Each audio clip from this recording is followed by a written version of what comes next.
السلام علیکم ورحمۃ اللہ وبرکاتہ۔ اللہم صلی علی محمد وعلی آلہ وبارک وسلم۔ محترم دوستوں، بزرگوں، بھائیوں، اللہ جل شانہ نے اس انسان کو دو چیزوں سے پیدا کیا ہے، ایک ہے جسم، ایک ہے روح۔ جسم کو اللہ تعالیٰ نے مٹی سے پیدا کیا ہے، اور روح اللہ کا امر ہے، اللہ کا حکم ہے، یہ آسمان سے اتری ہے۔ تو جیسے اللہ نے جسم کو مٹی سے پیدا کیا ہے، ایسے ہی اللہ نے اس کی خوراک کو بھی مٹی سے ہی پیدا کیا ہے۔ پھل پھول سبزیاں پانی، یہ انسان کے لیے اللہ نے مٹی سے پیدا فرمائی ہے، اور انسان کو اللہ نے مٹی سے پیدا کیا ہے۔ یہ جسم مٹی سے بنا ہے، اور اس کے اندر ایک عمل ہے، ایک حکم ہے، اسے روح کہتے ہیں۔ جب تک روح اس جسم کے اندر موجود ہے، آنکھیں دیکھ رہی ہیں، زبان بات کر رہی ہے، ہاتھ کام کر رہے ہیں، پاؤں چل رہے ہیں، دماغ حرکت، یعنی پورا جسم حرکت کر رہا ہے۔ جب روح اس جسم میں سے نکال لی جاتی ہے تو جسم وہی ہوتا ہے، جسم وہی ہوتا ہے۔ لوگ کیا کہتے ہیں جی فوت ہو گیا اور انتقال ہو گیا، روح نکل کر واپس آسمانوں پہ چلی گئی۔ اب جسم وہی ہے، نہ بات کر سکتا ہے، نہ دیکھ سکتا ہے، نہ اپنا ہاتھ ہلا سکتا ہے، جسم وہی ہے، روح نکل گئی۔ تو روح اللہ کا ایک امر ہے جو آسمان سے اترا ہے، اور جیسے جسم کو اللہ نے مٹی سے پیدا کیا، اس کی خوراک اللہ نے مٹی سے پیدا کی۔ اسی طرح میرے محترم ناظرین، یہ جو روح ہے یہ اللہ کا امر ہے، آسمان سے اتری ہے۔ روح کی بھی خوراک ہے، اور روح کی خوراک کیا ہے؟ روح کی خوراک ایمان اور اعمال ہے، نیک اعمال ہے، اعمال صالح روح کی خوراک ہے۔ تو آج بدقسمتی سے ہم لوگ جسم پہ محنت کر رہے ہیں، اپنے جسموں کو اچھا بنانے کے لیے خوراک کا خیال رکھتے ہیں، لباس کا خیال رکھتے ہیں، اور ہر طرح کی سہولت کا میسر ہے، الحمدللہ تمام سہولتیں میسر ہیں، اور ان کو استعمال کرتے ہوئے ہم اپنے جسم کی دیکھ بھال کرتے ہیں، نشو و نما کرتے ہیں۔ مگر میرے بھائیوں، بدقسمتی سے ہم اپنی روح کا خیال نہیں کرتے۔ آج یہی وجہ ہے کہ تقریباً 90 سے 92% مسلمان بے نمازی ہیں، ایمان عمل سے دور ہے۔ اس کی وجہ کیا ہے؟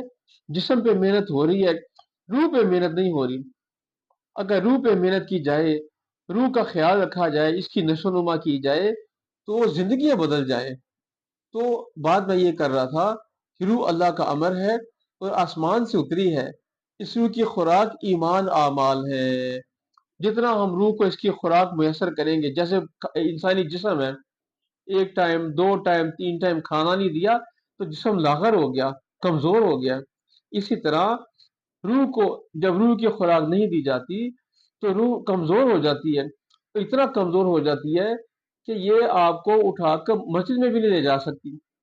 تو نماز پڑھنا، ایمان عمل کو اختیار کرنا، نیک اعمال کرنا، اس کا تعلق جسم سے نہیں ہے۔ نماز پڑھنا، ایمان عمل اختیار کرنا، نیکیوں میں آگے کرنا، آگے بڑھنا، اس کا تعلق صرف جسم سے نہیں ہے۔ اگر روح مضبوط ہوگی، روح جاندار ہوگی، ایمان والی ہوگی، یہ نماز بھی پڑھے گا، یہ ذکر بھی کرے گا، یہ قرآن کی تلاوت بھی کرے گا، یہ اپنی آنکھوں کو بے حیائی سے بچائے گا، اپنی زبان کو غلط بولنے سے بچائے گا، ہاتھ ظلم نہیں کریں گے، پاؤں غلط جگہ نہیں چلیں گے، کان غلط نہیں سنیں گے۔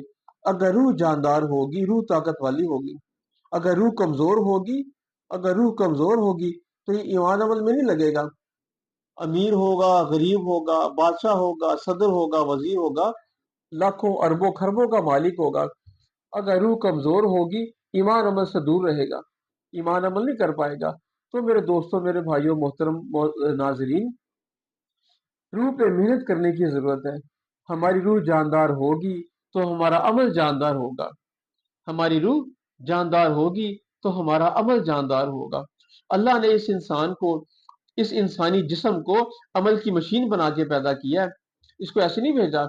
آپ نے کبھی دیکھا کوئی کتا، کوئی بلی، کوئی بکری، کوئی گائے کا بچہ، کوئی شیر یا کوئی شیر کا بچہ سر پہ ٹوپی لیے مسجد میں جا رہا ہے؟ پوچھا بھائی کہاں جا رہے ہو؟ کہ جی میں نماز پڑھنے جا رہا ہوں، میں قرآن پڑھنے جا رہا ہوں۔ نہیں نہیں نہیں، یہ اللہ نے تحفہ مسلمان کو عطا کیا، اور مسلمان کے ذمہ فرض ہے۔ روح کمزور ہے اس لیے مسجد میں نہیں جا رہا، روح کمزور ہے، روح لاغر ہو چکی ہے، اس لیے گناہوں میں لگا ہوا ہے، نیکی کی طرف نہیں آ رہا۔ تو اس انسانی جسم کو گناہوں سے بچانے کے لیے اور ایمان عمل پہ ڈالنے کے لیے روح کو طاقتور بنانا ضروری ہے۔ جیسے جسم کی خوراک مٹی ہے، مٹی سے پیدا کی ہوئی چیزیں ہیں، سبزیاں کھاتے ہیں، گوشت کھاتے ہیں، دودھ پیتے ہیں، کیوں؟ کہ بھی ہمارا جسم طاقتور ہو۔ اسی طرح روح کی خوراک ایمان اعمال اللہ آسمان سے اتارتے ہیں۔ لا الہ الا اللہ محمد رسول اللہ، کلمے کا ذکر، قرآن کی تلاوت۔ حدیث پاک میں آتا ہے نا، فرمایا کہ دلوں کو بھی زنگ لگ جاتا ہے، جیسے پانی کو لوہے کو پانی لگنے سے زنگ لگ جاتا ہے۔ تو پوچھا یا رسول اللہ صلی اللہ علیہ وسلم، اس کی کیا صورت ہے، دل کو کیسے صاف کیا جائے، جس کا مفہوم ہے؟ تو فرمایا کہ قرآن پاک کی تلاوت یہ دلوں کے زنگ کو دور کرتی ہے۔ تو کلمے کا اقرار، قرآن پاک کی تلاوت، اللہ کا ذکر، جی صدقہ خیرات، یہ آپ کی روح کو طاقت پہنچاتے ہیں۔ تو روح جاندار ہوگی تو روح اس کو اٹھا کر دن میں، رات میں، سردی میں، گرمی میں مسجد میں لے کے جائے گی۔ یہ وضو کرے گا، نماز پڑھے گا، اور ایمان عمل میں لگے گا، نیک اعمال میں لگے گا، گناہوں سے بچے گا۔ اور اگر روح کمزور ہوگی میرے بھائیوں، میرے دوستوں، اگر روح کمزور ہوگی تو ایمان عمل میں نہیں لگے گا۔ لاکھوں روپے پاس ہوں گے، کروڑ روپے کا مالک ہوگا، گاڑیاں ہوں گی، فیکٹریاں ہوں گی، جائیدادیں ہوں گی، مگر نماز پڑھنے سے قاصر رہے گا۔ چونکہ اللہ نے ہر انسان کو فطرت دین کے اوپر پیدا کیا ہے، فطرت اسلام پہ اللہ نے ہر انسان کو پیدا کیا ہے۔ ہاں، یہ بات سمجھنے کی ہے، ہر انسان فطرت اسلام پہ پیدا ہوا، وہ چاہے مسلمان کے گھر پیدا ہوا یا چاہے کسی غیر مسلم کے گھر پیدا ہوا فطرت اسلام کے اوپر پیدا ہے۔ تو آپ یہ دیکھیں، اکثر ہمارے مسلمان بھائی اکثر جو نماز سے دور ہے، ایمان عمل سے دور ہے، ہم ان کے منہ سے سنتے ہیں کہ دل بہت کرتا ہے کہ میں نماز پڑھوں، دل بہت کرتا ہے میں قرآن پڑھوں، دل بہت کرتا ہے کہ میں گناہوں کو چھوڑ کے نیک اعمال اختیار کر لوں، اچھا میں کل کروں گا، اچھا میں پرسوں کروں گا، میں ضرور شروع کر دوں گا، مگر کر نہیں پاتا، اس لیے کہ روح کمزور ہے۔ اب یہ جو اس کا اقرار ہے کہ میں کرنا چاہتا ہوں، یہ وہ خاصہ ہے جو اللہ نے اس کے زندگی میں، اس کی روح میں پہلے دن پھونک دیا تھا، فطرت اسلام پہ اس کو پیدا کیا۔ یہ اس چیز کا خاصہ ہے جو یہ اقرار کرتا ہے کہ میرا دل چاہتا ہے کہ میں نماز پڑھوں، میں توبہ کروں، میں گناہوں کو چھوڑ دوں۔ اب جا نہیں پا رہا، روح کمزور ہے۔ تو میرے دوستوں، میرے عزیزوں، روح کو طاقتور بنانے سے آج ہی شروع کر دیں گے، اپنی روح پہ محنت کرنا آج ہی شروع کر دیں۔ ہو کیا رہا ہے، اس کا مثال ایسے دیتے ہیں کہ درد ہے دائیں گھٹنے پہ، درد ہے دائیں گھٹنے پہ، دوائی لگاتے ہیں بائیں گھٹنے کے اوپر، درد ہے دائیں ہاتھ پہ اور دوائی لگا رہے ہیں بائیں ہاتھ کے اوپر۔ روح کمزور ہے، محنت کرے جسم کے اوپر، تو جسم کے اوپر محنت کے ساتھ ساتھ روح پہ محنت کیجیے، لا الہ الا اللہ کا اقرار کرے، لا الہ الا اللہ کا مذاکرہ کرے۔ اللہ سے ہوتا ہے، اللہ کے غیر سے نہیں ہوتا۔ اور میں آج آپ کو ایک نسخہ بتاتا ہوں، صبح سے لے کر شام تک اس پر عمل کریں، چند دن میں اپنا موازنہ کر لیجئے گا کہ آپ کی روح کا سفر کہاں تک پہنچ جو ہے۔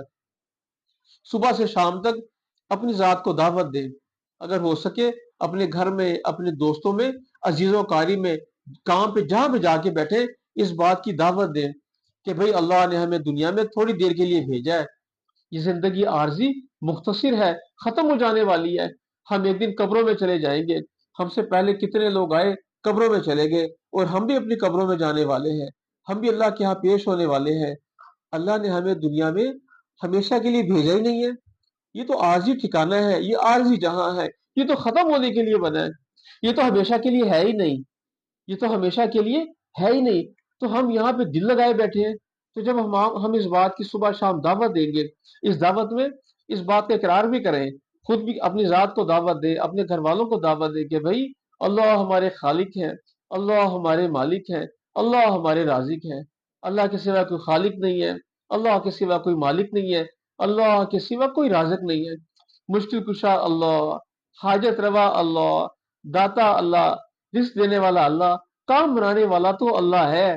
جب اس بات کی دعوت دیں گے نا صبح شام، تو پھر آپ صبح کو دعوت دینا شروع کریں اور رات تک اس دعوت کو دیں، ایک دفعہ دیں، دو دفعہ دیں، 5 دفعہ، 10 دفعہ، 20 دفعہ، اس بات کا اقرار صبح سے شام تک کریں۔ کوئی نہیں ملتا، اپنے دل کو نشانہ بنا کے یہ بات کریں، اللہ خالق ہے، مالک ہے، رازق ہے، دنیا آخرت کی کامیابی اللہ نے دین میں رکھی ہے۔ ہم یہاں، ہمارا قیام بہت تھوڑا ہے، ہم یہاں ہمیشہ رہنے کے لیے کبھی بھی نہیں آئے، ہم یہاں سے چلے جائیں گے، اللہ کے ہاں پیش ہو جائیں گے، پھر کبھی واپس نہیں آئیں گے۔